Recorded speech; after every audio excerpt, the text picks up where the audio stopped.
Hindi ka ba nagtataka kung bakit napakarami ng mga cult religion sa panahon natin ngayon? Ano ang common similarities nila, pinagkapare-parehas nila ng mga cult na ito? How did they start? Meron silang isang common denominator. Ano yan? They are wrong in their Bible interpretation. They have a bad Bible interpretation. So in other words, they have wrong hermeneutics. So today, pag-aaralan natin paano ka wag maging kagaya ng mga cult sa iyong pagba-Bible study or yung personal Bible study, and how can you have the right and strong method of Bible study. So, ang pag-aaral natin is hermeneutics. Okay, yung hermeneutics, mukha lang siyang technical pakinggan, okay, sa theology, but it just simply means to explain.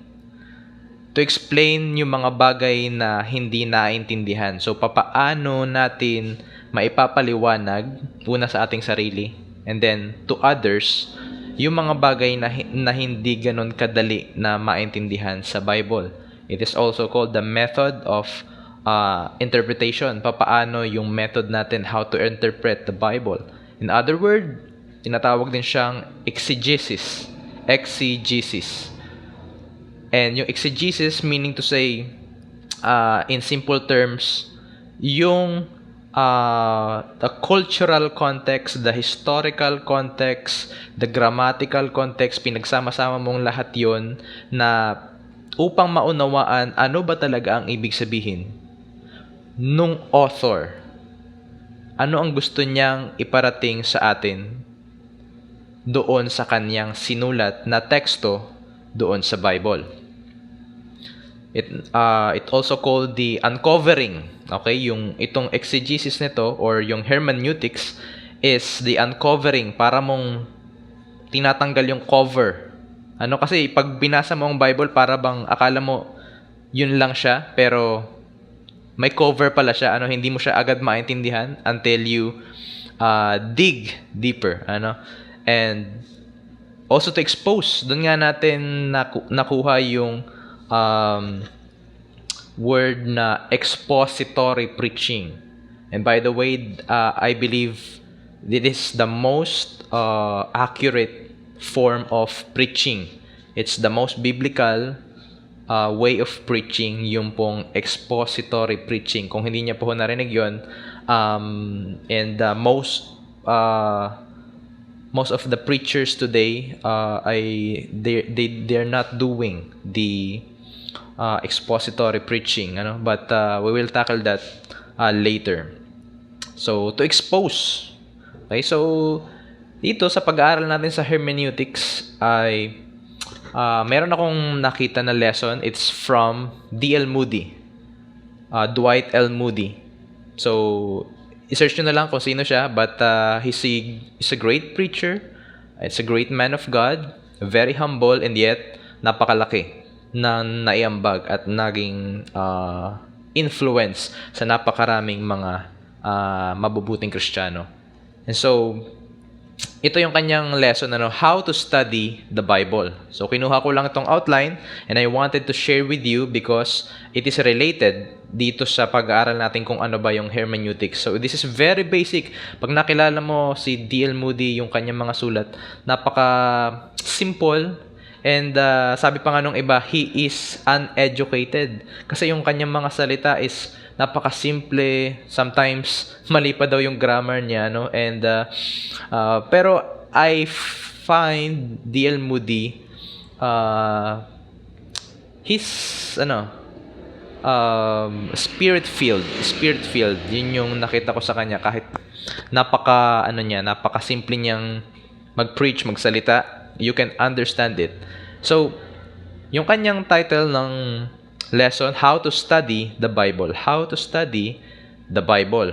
And so, kinuha nyo yun sa Acts chapter 8, verse 30.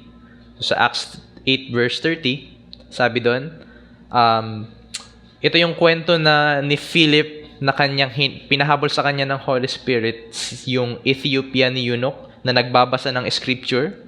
At sa pagbabasa niya, anong tanong ni Philip? Sabi niya, "Understandest thou what thou readest?" Naintindihan mo ba kung ano yung iyong binabasa? Okay, Moody argues that the true spiritual power, boldness and revival, and lasting Christian growth come only from knowing and studying the Word of God. Marami sa mga revival methods natin sa panahon natin ngayon, nakafocus sa iba't ibang mga bagay, mga gimmicks, nakafocus sa kung ano-ano, concerts, music, manipulation, programs, and they call it a revival. But para kay Moody, ang kanyang tinitingnan na pinakang totoo na source ng revival ay kapag ang Kristiyano ay natutong mag-aral talaga, magbabad talaga, at mag-effort talaga sa pag-aaral ng salita ng Diyos. So, siguro yun lang muna yung ating introduction, and then ituloy natin sa next video. Napakaganda kasi nito ng mapag-aralan natin yung hermeneutics. Kasi lahat ng mga Kristiyano kailangan ito. Huwag mong sabihin na hindi ka naman preacher, kaya hindi mo ito kailangan. Bilang isang Kristiyano, we are responsible to discern. Sabi nga ni John, 'di ba, sa 1 John, test every spirit. Hindi lahat na napapakinggan natin sa internet or sa YouTube ay karapat-dapat nga na paniwalaan. Now, if you know the proper interpretation of the Bible, you can study the Bible by yourself. Of course, with the power of the Holy Spirit, with the guidance of the Holy Spirit, hindi mo pwedeng alisin yun. But most of Christians today are just basing their